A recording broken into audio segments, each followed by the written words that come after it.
Bonjour à tous, c'est Manu de You Can Change et aujourd'hui j'aimerais vous parler de choix. Que peut-on faire quand on a un choix qui nous cause de la souffrance et un deuxième choix qui nous cause également de la souffrance? C'est parti!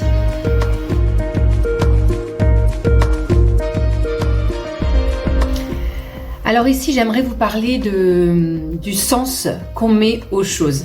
Je vais vous donner un exemple qui va essayer en fait de venir un petit peu exprimer ou expliquer ce que j'aimerais vous transmettre aujourd'hui. Admettons, vous voulez changer de job parce que vous êtes pas du tout bien dans votre poste, ça se passe pas bien, c'est pas du tout, ça correspond pas à vos valeurs, ça correspond pas à vos compétences, l'ambiance n'est pas du tout ce que vous attendez. Bref, vous êtes malheureux dans ce job. Donc ça vous cause de la souffrance. Ensuite, vous avez donc cette vision de changer de job, mais tout le processus de recrutement, de passer des entretiens, de devoir passer des entretiens, de préparer des entretiens, il y a une forme par exemple d'angoisse que vous avez ou parfois même une phobie de passer ces entretiens. Donc l'idée de passer ces entretiens crée de la souffrance. Donc ici, je me retrouve avec quoi? Un choix de souffrance ou un choix B de souffrance. Donc qu'est-ce que je vais choisir entre souffrance et souffrance? Donc déjà, la première question qu'on peut se poser, c'est qu'est-ce qui est le plus douloureux pour moi? Est-ce que c'est mon choix 1 ou est-ce que c'est mon choix B 2?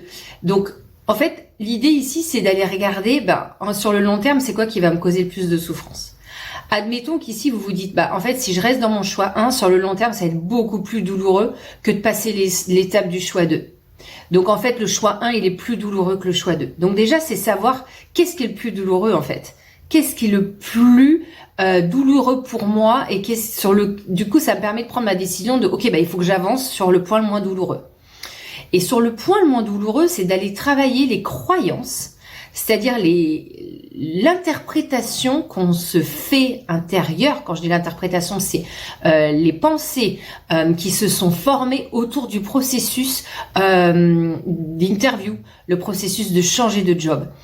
Et tout ça, en fait, ça va avoir certainement créé un processus négatif, parce que quand on a peur, quand on n'a pas envie de passer les interviews, quand on n'a aucune motivation, qu'on passe pas à l'action, qu'on procrastine, et que rien que l'idée de penser à une interview, ça nous rend anxieux, en fait, c'est ça qu'il faut aller travailler. Et ça commence par le système de croyance. Mais ça commence également par le système de pensée. Puisque, je rappelle, nos pensées créent notre réalité. Nos pensées créent une forme d'émotion. Si c'est une émotion qui va être négative, qui va créer de l'anxiété et du stress, ça va créer, en fait, une pensée qui va être négative. Et là, on est dans un cercle vicieux. Donc, pensée négative, procrastination, angoisse, etc., etc. Donc, on va rester dans ce cercle. Mais tout part de la pensée. Donc, est-ce que je peux aller transformer ma pensée, c'est-à-dire ma croyance? Quelle est la croyance? Quelles sont les croyances qui sont à l'origine de ces pensées? Admettons, je me dis, je suis pas capable ou je suis incapable de bien performer en entretien. Ok, est-ce que je peux transformer cette croyance? Donc, je vais vous donner deux outils, deux petites questions qui vont vous aider à transformer ces croyances. J'en ai déjà parlé, mais je répète, parce que la répétition, c'est la clé. Donc, la première question, c'est d'aller détecter la croyance. Ok, je me raconte que je suis pas capable ou je suis nulle en interview. Voilà. Ou je perds mes moyens en interview. Ou les interviews m'angoissent. Ok? Alors, pour vous, c'est un fait.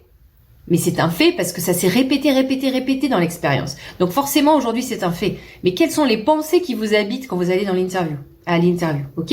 Donc déjà, c'est qu'est-ce que cette croyance me coûte dans ma vie de tous les jours? Donc ça, c'est la première question à se poser. Par exemple, qu'est-ce que cette croyance me coûte? En fait, ça me coûte que, comme je sais que je suis incapable d'avoir une belle performance en interview, en fait, je prépare pas mon interview, je procrastine, je postule pas. Je fais pas mon CV. Ok? Je me sens angoissée, je me sens stressée. Comment ma vie changerait-elle si je lâchais prise sur cette croyance? Et là, on passe vraiment dans un système de transformation parce qu'en fait, on comprend que tant que je suis attachée et que je suis complètement identifiée à cette croyance, je suis prisonnière en fait. Je suis prisonnière de mon propre mental. Et donc, je suis dans mon cercle vicieux. Si je commence à me dire comment ma vie changerait-elle, attention, porte, ouverture, si je lâchais prise sur cette croyance, ça veut dire que j'ai le contrôle d'arrêter de croire en cette croyance, ben, je me sentirai sereine, je me sentirai calme, je me sentirai en confiance, je me sentirai dans la joie, je me dirai, ça y est, je suis capable, je suis capable de changer de poste, je suis capable de passer des entretiens, et je suis douée pour ça en plus. Ben, comment ma vie changerait-elle? Bah, ça me permettrait de changer de job, ça me permettrait d'être beaucoup plus épanouie dans ma vie, dans mon travail. Donc, ça c'est la dernière étape, quelle est la nouvelle pensée, quelle est la nouvelle croyance, quelle est la nouvelle affirmation positive que je peux créer de façon à passer des entretiens et à me remotiver pour passer dans ce processus. Bah, j'ai confiance en moi, je suis authentique, je suis épanouie, les interviews pour moi c'est un processus qui est facile, qui est fluide, je me prépare au maximum et je suis authentique avec moi-même et avec les autres. Et en étant authentique, parfois, bah oui, ça passe par aussi d'accepter que peut-être les interviews sont source d'angoisse pour moi. Et au lieu d'essayer de me mettre une facette ou un faux masque en entretien, pourquoi pas d'aller l'exprimer. En fait, tout simplement d'exprimer. Et je vous donne un petit exemple qui pour moi est un vrai exemple. Du coup, dans cette croyance, c'est que un jour, j'ai postulé un poste qui n'était pas du tout dans mon expérience et dans mes compétences. Mais je me suis dit, bon, pourquoi pas, de toute façon, j'ai rien à perdre. Et j'y suis allée et c'était un poste de business analyst en informatique. J'avais jamais été business analyst et encore moins travaillé en informatique. Bref, je vous explique pas le contexte, c'est un petit peu une longue histoire, mais bon, j'étais désespérée. En fait, il fallait vraiment que je bosse. J'étais à Londres à l'époque, j'avais perdu mon boulot, j'avais pas de chômage, j'avais rien. La boîte avait coulé, donc en gros, voilà, terminado quoi. Et donc je suis allée dans ce poste et ils ont commencé à me poser des questions hyper techniques et j'étais un peu dans l'angoisse parce que je me disais mais je sais pas répondre, jamais fait ça. J'en sais rien. Et en fait, à un moment donné, j'ai lâché les armes, j'ai lâché ce masque en fait de prétendre que je sais tout faire et que que je suis capable. Et je leur ai dit en gros, j'ai jamais fait ce poste, j'ai jamais travaillé en informatique de ma vie, j'ai jamais vraiment été officiellement business analyst, je suis pas formée pour ça. Par contre, j'ai envie d'apprendre. Je sais que ce boulot, ça m'intéresse parce que je l'ai fait pendant 6 mois. Je l'ai fait parce qu'on m'a demandé de le faire, mais je suis pas formée. Mais par contre, ça m'intéresse et je sais que j'ai du potentiel et j'ai la capacité d'apprendre. Mais par contre, ça sera à vous de me former et c'est à moi de vous montrer que je suis capable. Et en fait, j'ai eu ce poste dans lequel je suis restée pendant 3 ans et c'est ça qui m'a donné le tremplin pour évoluer dans ma carrière de business analyst et ensuite de project manager. Mais parce que là, j'étais vraiment authentique. J'étais vraiment moi-même. J'étais dans ma vulnérabilité et j'étais dans mon honnêteté. Et est-ce que c'est pas important, ça, aujourd'hui, de montrer qu'on est humain et qu'on n'a pas la science infuse et qu'on ne sait pas tout faire, mais par contre, on est honnête. Et on est honnête dans ce qu'on sait et aussi dans ce qu'on ne sait pas. Et en fait, c'est aussi ça, la confiance en soi, c'est d'être authentique. Et quand on est authentique, ça va résonner chez l'autre, en fait. Ça va résonner, le côté humain de l'autre va résonner.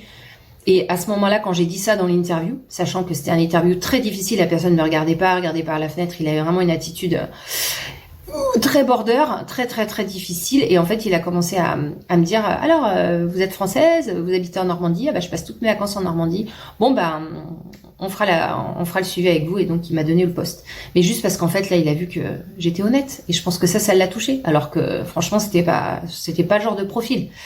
Donc voilà, je voulais vous faire cette petite vidéo parce que ça me semble important aujourd'hui de revenir aussi sur l'acceptation de ce qu'on est et de ce qu'on n'est pas et d'arrêter de prétendre juste parce que on est dans un processus et dans une vie où on doit parfois mettre des masques et c'est essentiel pour notre survie. C'est pas parce qu'on doit être dans un processus, par exemple, d'interview qu'on doit être comme tout le monde, se mettre le masque de la personne parfaite, qui sait tout faire, qui a plein de compétences, qui a plein d'expériences. En fait, est-ce que c'est pas la vulnérabilité, l'authenticité qui compte avant tout? Je laisse cette question pour vous et je vous dis à très vite pour une prochaine vidéo.